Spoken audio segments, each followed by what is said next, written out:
Hi, this is Kit, and this is a precursor video to making tinted lip balm, which will be in a second video after this. One of the base ingredients for this lip balm is beeswax, and you could purchase that from the internet or the store.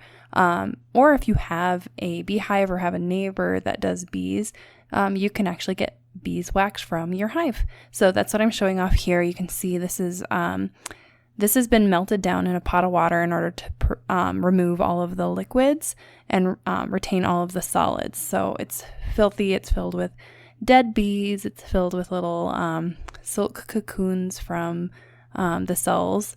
And you break it up and you put it into an aluminum can and then into a double boiler situation so that it can completely melt down into a liquid.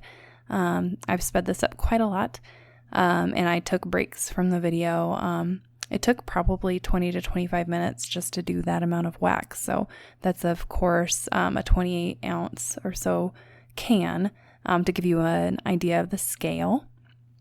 I checked in every once in a while periodically to see how it was melting, but it did take a long time. If you do melt down wax, like true beeswax, it is super flammable. So you have to be careful. You can't just leave the pot on a super boil alone. You need to mind it.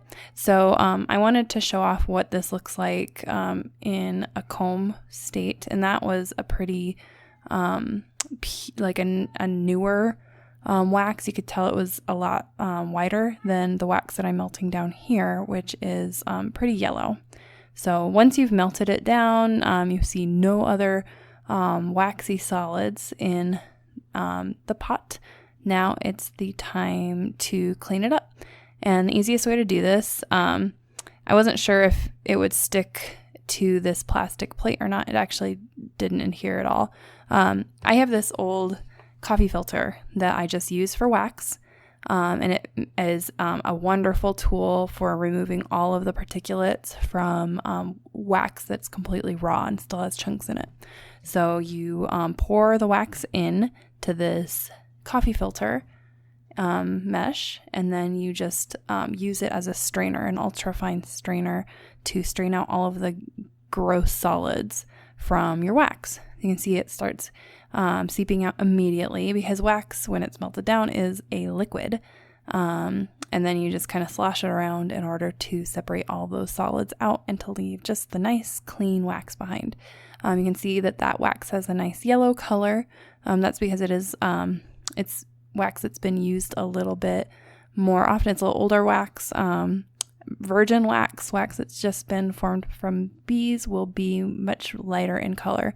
And I've made chapsticks out of very new wax, and it has a white color, which is quite nice.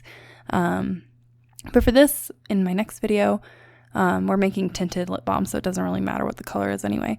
It starts drying quite quickly. You can see that it's starting to dry around the edges.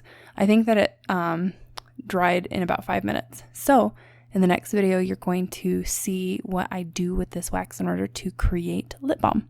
Stay tuned.